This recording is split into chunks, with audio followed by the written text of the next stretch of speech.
그건 아니고 녹음기인데 이거 할 때 제가 티셔츠에 잠깐 착용할 때 네네.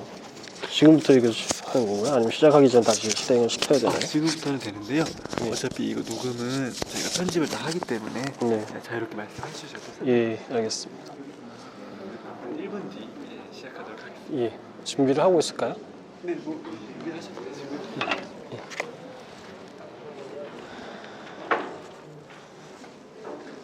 네, 잠시 후 다음 세션 시작하도록 하겠습니다.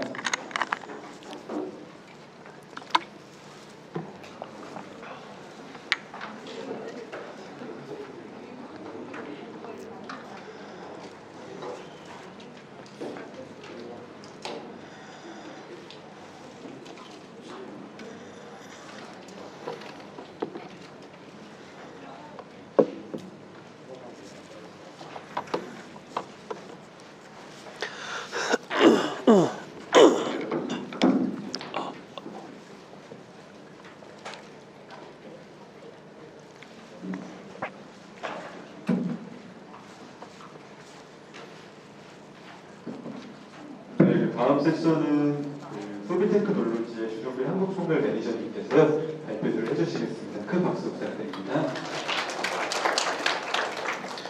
네, 안녕하십니까. 토비테크놀로지 코리아의 주종필 매니저입니다.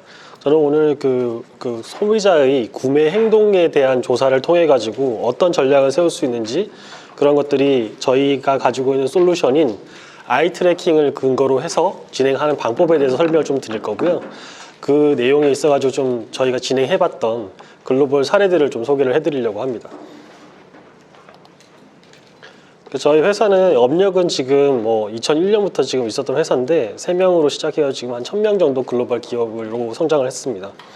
13개국에 지금 지사가 있고요. 나머지 국가에는 이제 파트너 업체들이 존재를 하고 있습니다. 시선 추적이라는 거는 사람의 눈이 어디를 향하고 있는지를 계산해내는 알고리즘을 근거로 하고 있는데요. 쉽게 이야기하면 무엇을 쳐다보고 있는지, 언제, 어디를, 얼마 동안 쳐다봤는지 하는 데이터들이 나오는 기술입니다. 그 시선 추적을 통해 가지고 최근에 많이 사용이 되고 있는 영역은 이제 과학 학술 분야에서 많이 사용하고 있고, 마켓 리서치나 광고, 그리고 그 사용자 경험 리서치, 소비자 경험, 그리고 산업 안전 관리 쪽에서 많이 사용이 되고 있는데요. 이러한 관련 분야에서의 논문들이 시선 추적이라는 그 관련돼 있는 단어들로 검색을 했을 때 한 43,000개 이상의 논문들이 1991년부터 지금까지 나왔습니다.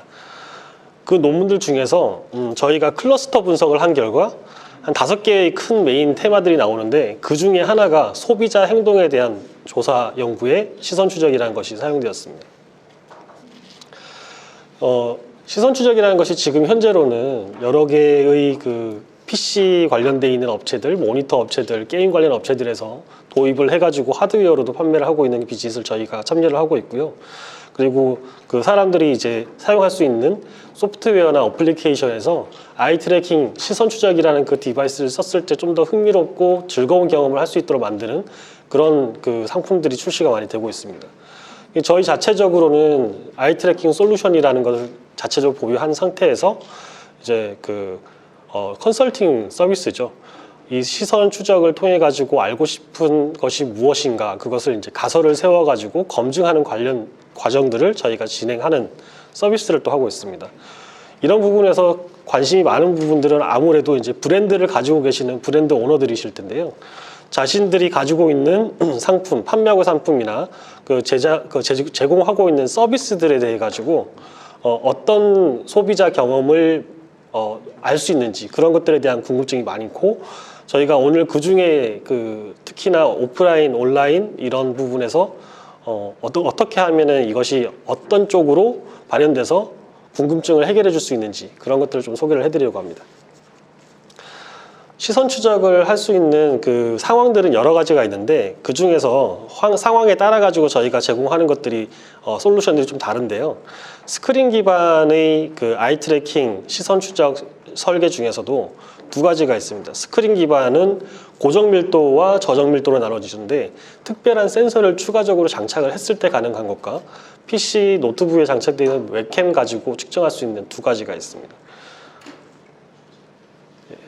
먼저 이거 같은 경우 이제 모니터 밑에다가 쉽게 부착을 해가지고 사람의 눈이 어디를 쳐다보는지 확인할 수 있는 그런 솔루션입니다. 이미지라든지 동영상 같은 것들을 모니터에 띄워놓고 소비자들이 저걸 쳐다봤을 때 어떤 과정을 통해 가지고 정보를 수집을 하는가, 그리고 정보 처리 과정이 어떤지에 대한 것을 알 수 있도록 만들어주고 있습니다. 그리고 이거는 이제 그 웹캠을 가지고 진행한 리서치 사례인데요. 아까 보셨던 그거는 이제 저희가 실험을 진행할 때 20명에서 30명, 많게는 50명 정도 최대 그 참여자를 모집을 해서 거기에 맞춰가지고 포커싱된 그룹을 대상으로 실험을 하는 거고요. 이거는 온라인상으로 메일처럼 이렇게 뿌려가지고 3,000명에서 5,000명 정도의 빅데이터까지는 아니지만 그 많은 대상을 상대로 해가지고 데이터를 수집할 수가 있는 겁니다. 거기에서는 이제 사람들이 표정까지도 그 분석을 할 수가 있기 때문에 밑에 보시는 것처럼 7가지의 감정에 대한 데이터까지도 같이 제공을 할 수가 있습니다. 저희가 이걸 가장 크게 리서치를 해봤던 거는 IBM에서 진행했던 케이스였는데, 원래는 이제 6개월 동안 300명 정도의 데이터를 수집을 하는 계획이었는데, 그게 이걸 통해 진행함으로써 2개월 만에 1200명 정도의 데이터를 수집할 수가 있었습니다. 상당히 만족스러운 데이터가 나왔었고요. 그리고 모니터뿐만이 아니라 실생활 그리고 가상현실에서도 진행할 수 있는 솔루션이 있습니다. 가상현실 이게 실생활에서 이제 진행했던 케이스를 한번 보여드릴 텐데요. 이거는 안경처럼 생긴 그 디바이스를 쓰고 이 사람들이 이제 실제 쇼핑을 하는 과정을 추적을 하면은 저런 데이터가 나오는데, 저 빨갛고 노랗고 파란 것들은 히트맵이라고 해서 열 지도라고 합니다. 사람들이 오랫동안 관심을 두고 쳐다본 곳은 저렇게 빨간 높은 온도가 나타나는 형식으로 보여지게 됩니다. 제품 포장에 대해서 그 안에 있는 정보들을 어떻게 보는지에 대해서도 관심 있게 볼 수가 있고, 매장을 탐색하는 과정에서의 어떤 정보들이 이 사람들이 가는 방향을 결정하는지 그런 것들도 찾아볼 수가 있습니다. 다음은 이제 웨어러블 타입 중에서도 이제 가상현실에 대한 건데요. 가상현실 공간에 대한 리서치를 최근에는 이제 관심 있게 보고 있는데, 이거는 지금 저희 부스가 지금 1층에 전시되어 있는데, 거기에서 보시면은 저게 어떻게 사용되는지 샘플을 보실 수가 있습니다. 요런 VR 환경이 지금은 각광을 받게 되는 이유는 VR 환경을 실제로 구축을 하는 매장들도 많고 상품을 가지고 있는 브랜드들도 많습니다. 근데 그거를 실제 사람들이 어떻게 쳐다보는지 제품을 만들어 가지고 실험하는 것, 그리고 매장을 그렇게 바꿔서 그 안에서 실험하는 것들이 비용이라든지 그 노력면에서 너무 많은 리소스가 들어갈 경우에 VR이라는 것을 고려하게 되고, 실제로 VR로 했을 때 실 상황에서 측정하는 실험 설계보다 훨씬 간편하고 시간이나 비용 면에서 효과적인 경우가 많습니다. 이런 아이 트래킹에서는 저희가 어떤 데이터를 받을 수 있느냐면요, 동공의 크기 변화를 알 수가 있고, 주시시간 평균, 그리고 타겟을 처음 주시할 때까지 걸린 시간, 이런 로 데이터들을 저희가 받을 수가 있습니다. 그 받은 데이터들을 분석을 하면 정신적인 스트레스, 그리고 인지 처리 능력, 찾는 속도, 인지하는 속도 등에 대한 것들을 분석해서 결과를 낼 수가 있게 되는데요. 이런 데이터들을 가지고 저희가 활용하는 부분은 대부분이 기존에 이제 소비자들의 행동 조사를 하는 부분에서는 설문들과 관찰 카메라들을 사용하는 경우가 많았습니다.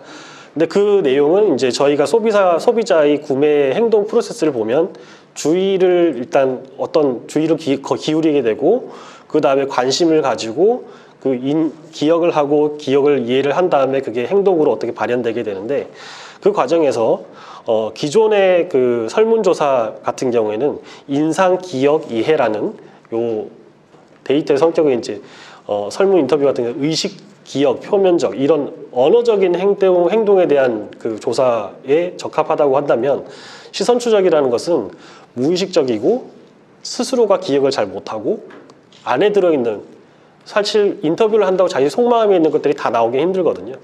그런 부분들을 저희가 인터뷰어가 찝어내서 이제 끄집어낼 수 있는데 도움을 줄 수가 있는 거죠. 시선 추적 연구를 저희 고객들과 해보게 되면은 여러 가지 이슈들이 있는데 제가 이거 사례를 하나 상상을 한번 예를 들어 보겠습니다. 어떤 사람이 자판기 앞에서 원두 커피를 흔히 즐겨 마시는 커피를 샀습니다. 이 사람이 구매하는 그 자판기 안에는 밀크티라든지 단팥죽이라든지 원두 커피가 있었는데 원하는 원두 커피 구매했다고 한다면 그 안에다가 이 사람이 원치 않는 또 다른 평소에는 즐기지 않는 커피가 있을 수 있거든요. 그 커피가 이 사람의 구매하는 그 고려 사광 안에 들게 만들기 위한 노력이라는 것이 일단은 경쟁 업체에서 하고 싶은 행동들입니다. 그게 결국은 자기의 시장을 확장해 나가는 과정이거든요. 그런 부분에서 시선 추적이라는 것은 어떤 전략을 세웠을 때 이 사람들의 관심 범위 안에 들어가게 만들 것인가에 대한 노력을 하는 과정에서 많이 도입이 되고 있습니다.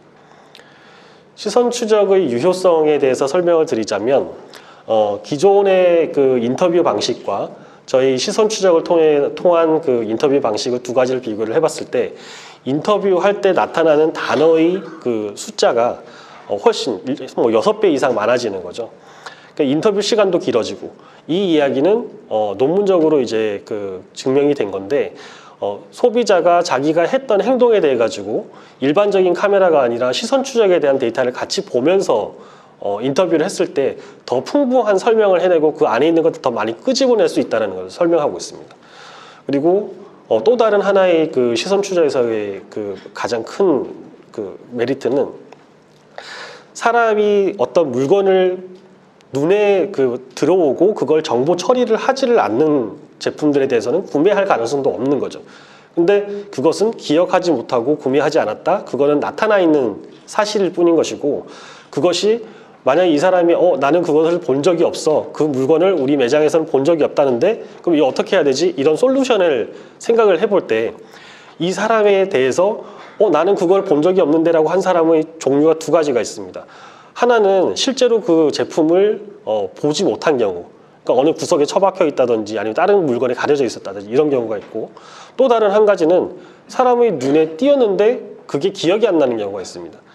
근데 그 두 가지에 대해서 접근하는 솔루션의 방향은 달라져야 되거든요. 근데 이것을 구분해가지고 접근 방식을 결정하게 만들 수 있는데 도움을 줄 수 있는 게 시선 추적이라는 거죠. 저희가 시선 추적을 가지고 그 다양한 소비자 행동 조사를 해보다 보면 구매 그 결정 과정이 크게 4가지 패턴으로 그 확인을 해봤었는데요. 이런 행동들이 다양하다는 것을 저희가 경험함으로써 소비자 행동 조사를 하시려고 하는 그 클라이언트들에게 미팅을 해가지고 접근을 할 때 여러 가지 상세한 질문을 하게 됩니다. 대부분의 그 고객들은 처음에 저희랑 미팅을 하게 되면 되게 불편해 하시거든요.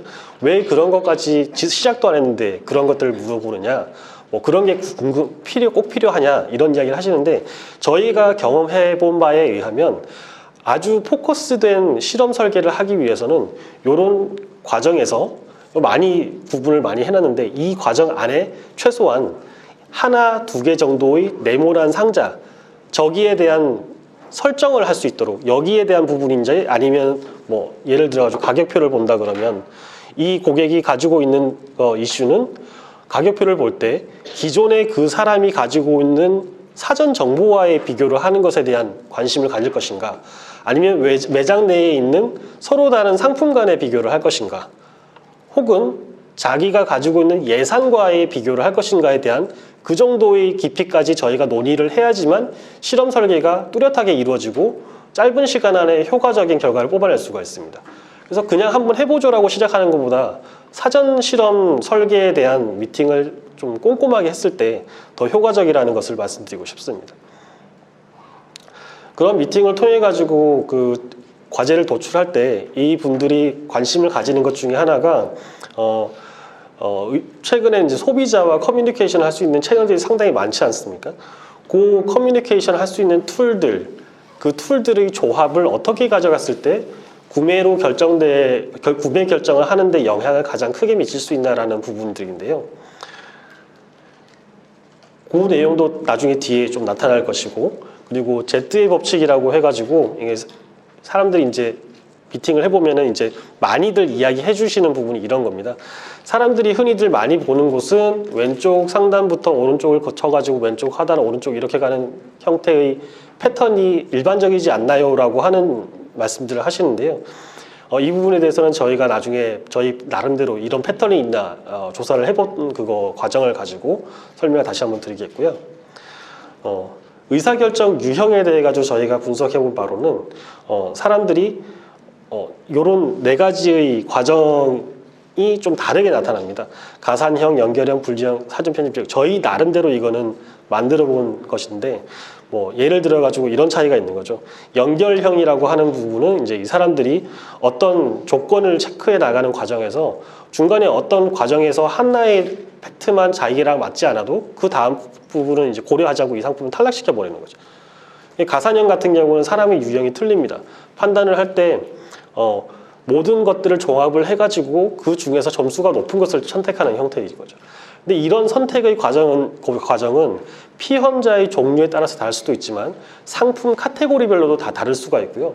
구매하는 주체가 실제 사용자인지 아니면 그 구매하는 사람은 다른 사람을 위해서 구매하는 사람인지 이런 것에 따라서도 상당히 달라집니다.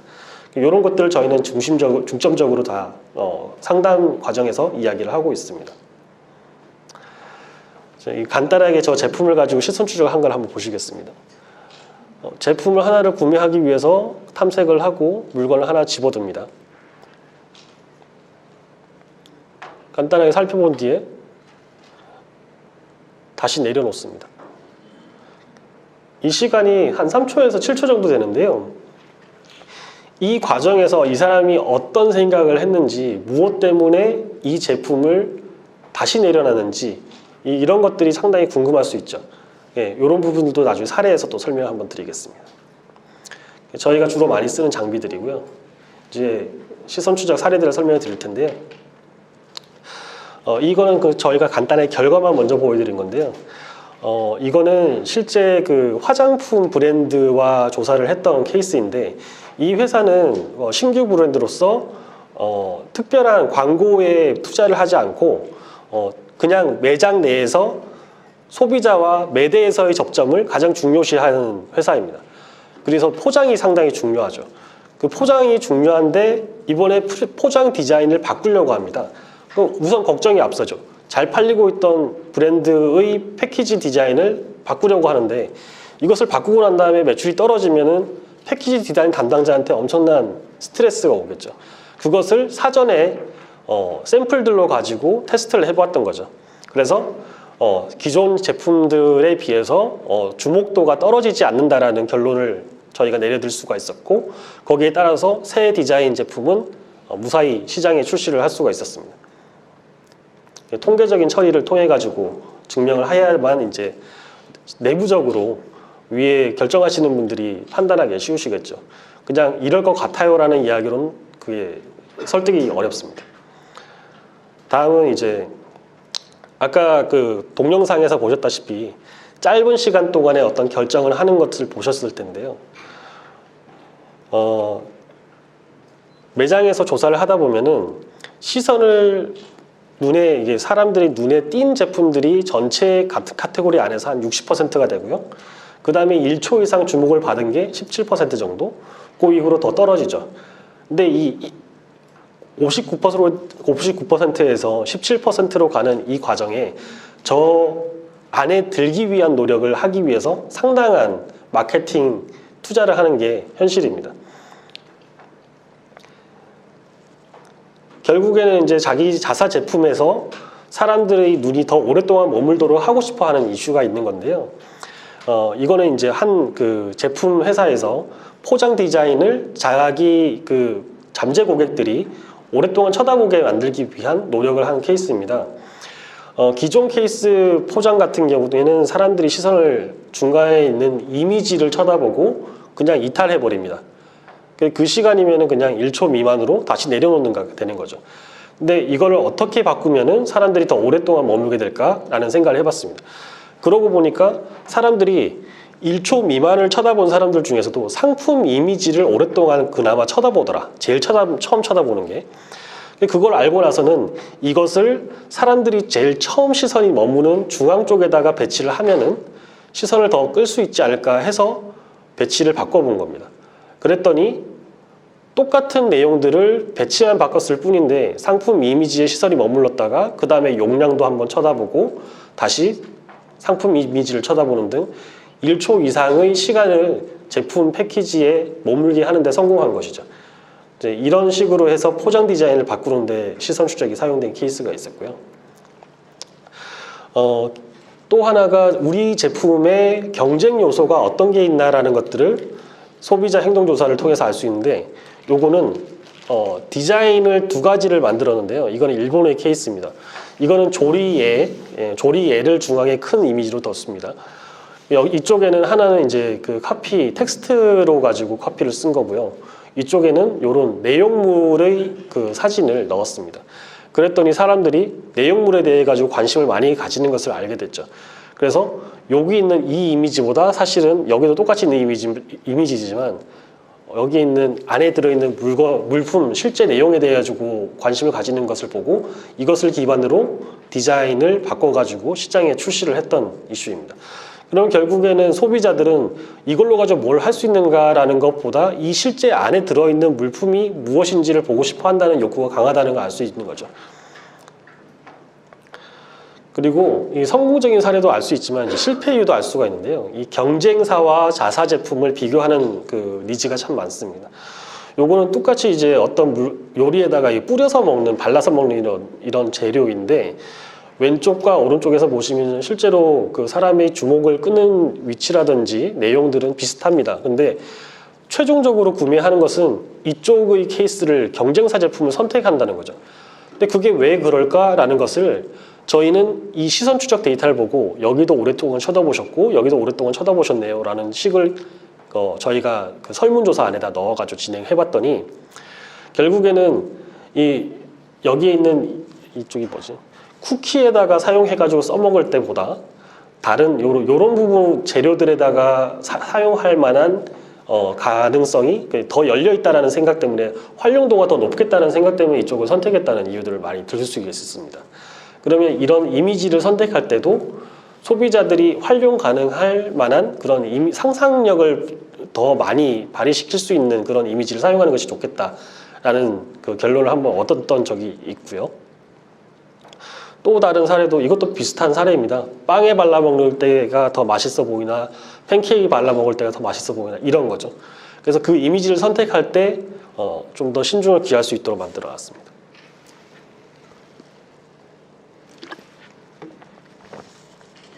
이 부분이 아까 Z의 법칙이라는 것에 대한 설명을 좀 부연하기 위해서 만들어 놓은 사례인데요. 미팅을 처음 가게 되면은 우리 제품 진열이 제대로 되는지 궁금하다. 예를 들어서 한 맥주 주류 회사다 그러면 우리가 이번에 알코올 도수 제로인 주류를 출시를 하려고 하는데 그 술이 어디에 위치를 하면 좋을지 거기에 대한 궁금함이 있습니다. 이 부분들에 대해 가지고 질문을 할 때 사실 이게 미팅을 해가지고 실험을 해보고 파일럿을 해보고 난 다음에 저희가 제시를 할 수 있는 옵션들 중에 하나인 건데, 처음부터 그 고객들은 여기다가 두면 좋지 않습니까? 여기다가 두면 좋지 않습니까? 이런 것들을 선입견을 가지고 있습니다. 그걸 가지고 배치를 한 다음에 이렇게 하면 좋을 것 같은데 이게 좋은지 안 좋은지 좀 알려주세요. 이런 식이 되는 경우들이 많은데, 그럴 때 저희가 이렇게 설명을 드립니다. 패턴들을 저희가 나름대로 만들어 놨더니 상당히 많은 패턴들이 그나마 나타나긴 하지만 이걸 어떻게 카테고리를 만들어 가지고 이럴 때는 이런 거, 저럴 때는 저런 거 이렇게 하기가 너무 어렵다는 것을 설명을 드립니다. 제품의 종류에 따라서도 다르고 매장의 규모에 따라서도 다르고, 매장의 규모는 똑같지만은 그 복도의 그 디자인, 복도가 좁은 경우랑 넓은 경우가 또 다릅니다. 이런 것들에 대해서 차이가 있다는 걸 설명드리면은 그제서는 이제 좀 이해를 하시고 저희랑 더 깊은 대화를 나누실 수 있게 되는데요. 시간이 되게 빨리 가네요. 사례들을 몇 가지 더 준비를 해봤는데요. 이거는 경쟁 상품에 대한 시선이 좀 더 덜 가게 만드는 것으로 인해서 상대적으로 자기네들 상품이 구매 매출이 더 올라가도록 만드는 그런 케이스였습니다. 이 제품 카테고리는요, 대부분이 남성들을 위한 제품이 있는 카테고리인데 그 중에 여성을 위한 제품이 하나가 출시가 된 거죠. 근데 그 경쟁 제품을 상대로 해가지고 하나 새로운 제품을 출시하려고 하는 업체에서 조사를 해보니 여성용품이 있기 힘든 제품 카테고리인데 그걸 여성용품이라고 만들어 놓으니까 그게 눈에 띄면 여성들이 많이 산다는 거죠. 그러면은 그런 제품이 있다라는 거는 눈에 띄지 않으면은 그런 제품이 여성용이 있어? 라고 생각할 만한 부분인 거죠. 그러면은 결국에는 이거는 사람의 눈에 띄는 것이 아주 결정적인 역할을 하는 제품이라고 판단을 내리게 되고, 그거에 따라 가지고 그 매대의 분할을 그 매장 주인과 함께 이렇게 컨설팅을 해가지고 자기네들이 뭔가 반대급부를 제공을 하고 다른 디자인을 제공함으로써 자기네들이 좋은 포지션에다가 물건을 놓는 이런 식의 좀 전략을 세울 수 있게 되었던 케이스가 있었습니다. 판촉물에 대해서는 이게 너무 과해도 안 되고 너무 없어도 안 되고 이런 이슈들이 있는데요. 판촉물들이 사람의 기억에 남도록 하는 것이 저희가 설문조사를 해보면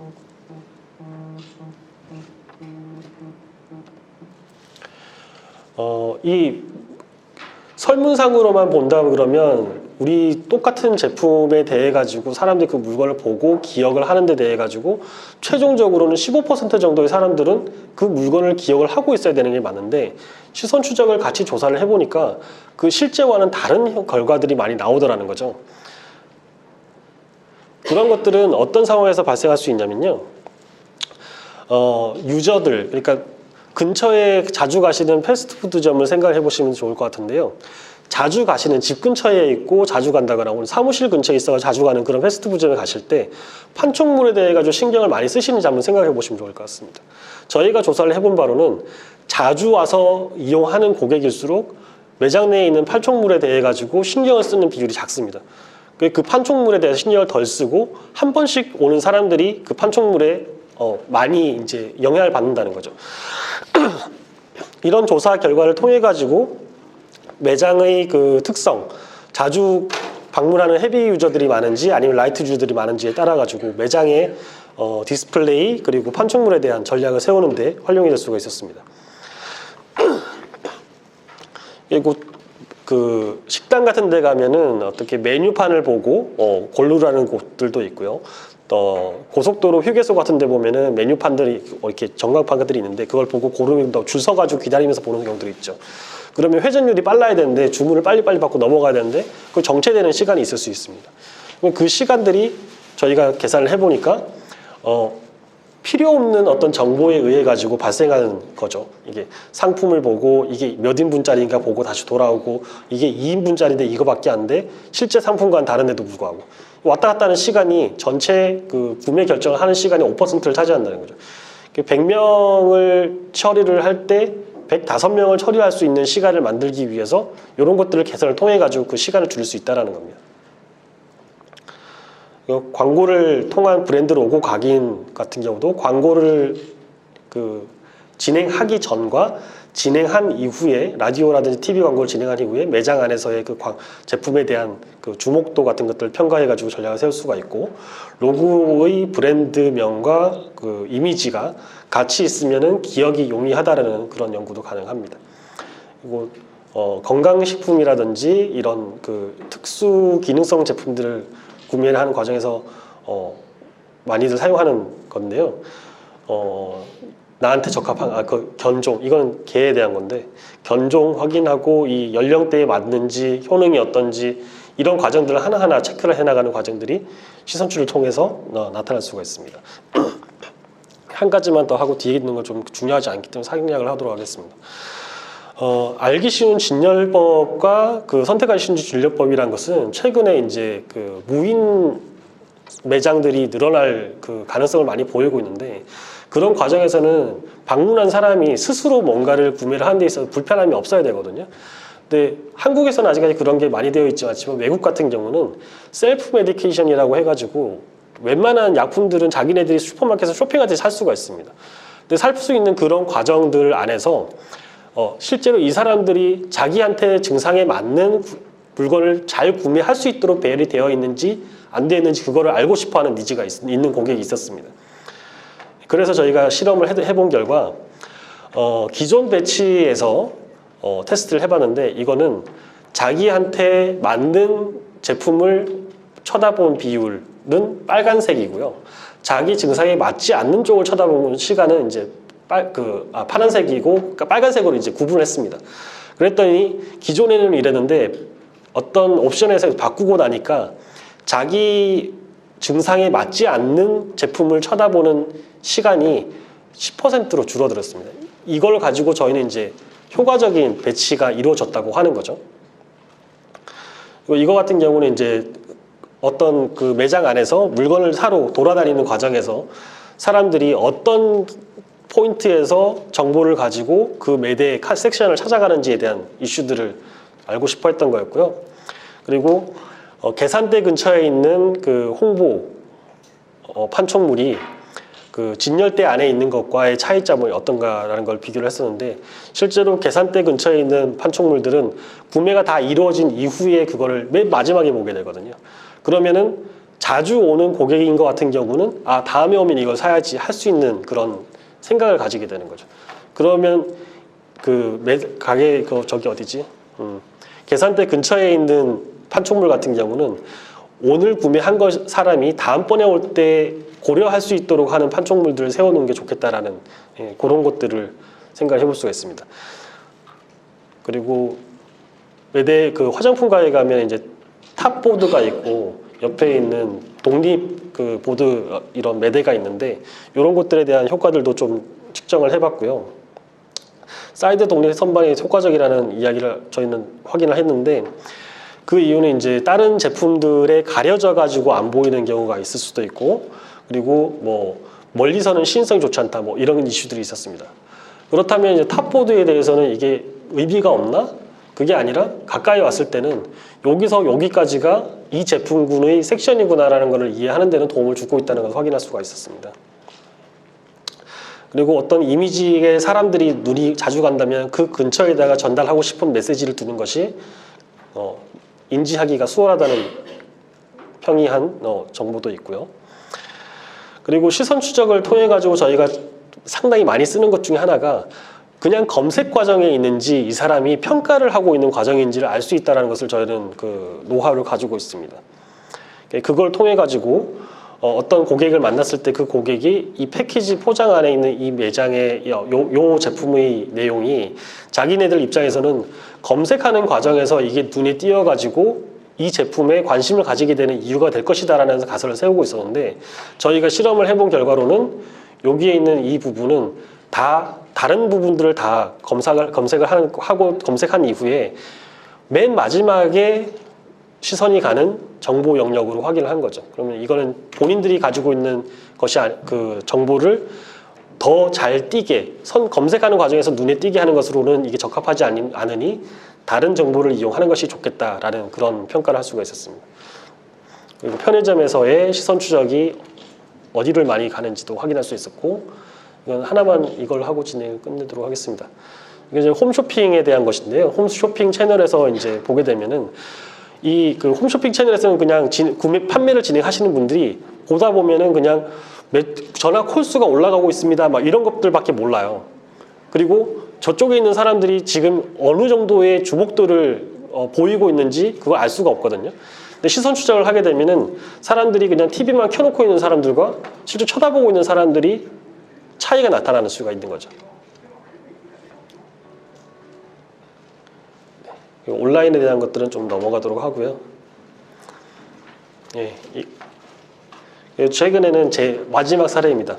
최근에는 포스 데이터와 시선 추적을 결합을 해가지고 실험을 진행하시는 분들이 계시는데 한 4만 명 정도의 포스 데이터 고객들을 대상으로 해가지고 협조를 구해서 그분들을 모셔가지고 시선 추적을 한 다음에 그 빅데이터, 일종의 빅데이터인데 그걸로 가지고 이 매장에 최적화를 시킨 다음에 이 매장의 소비자의 패턴, 소비 패턴을 조사를 하고 비슷한 유형의 패턴을 보이는 다른 매장에다가 이 매장에 적용한 프로모션 아이디어들을 적용해서 뿌려내는 그런 계획을 가지고 진행하는 그 실험이 지금 있습니다. 오늘 설명드린 것들은 한 20개가 넘는데요. 지금 기존에 많은 사례들이 있지만 이 결과들을 그냥 가져다 쓰기는 되게 힘듭니다. 그 아까도 설명해 드렸던 것과 같이 구매하는 대상의 시츄에이션이 다 틀리고 대상들이 틀리고 모든 것들이 다 TOP가 또 있기 때문에 다른 거고요. 거기에 따라 가지고 기존의 경험을 많이 가지고 있으면 그걸로 가지고 컨설팅을 하고 설계를 할 때 좀 더 잘 할 수가 있습니다. 이 설계가 잘못되면은 되게 위험한 결과를 얻을 수가 있고요. 글로벌한 리서치가 필요할 경우도 있습니다. 국가별로 또 다를 수 있거든요. 그래서 오늘 이 정도의 설명을 마치도록 하겠습니다. 감사합니다.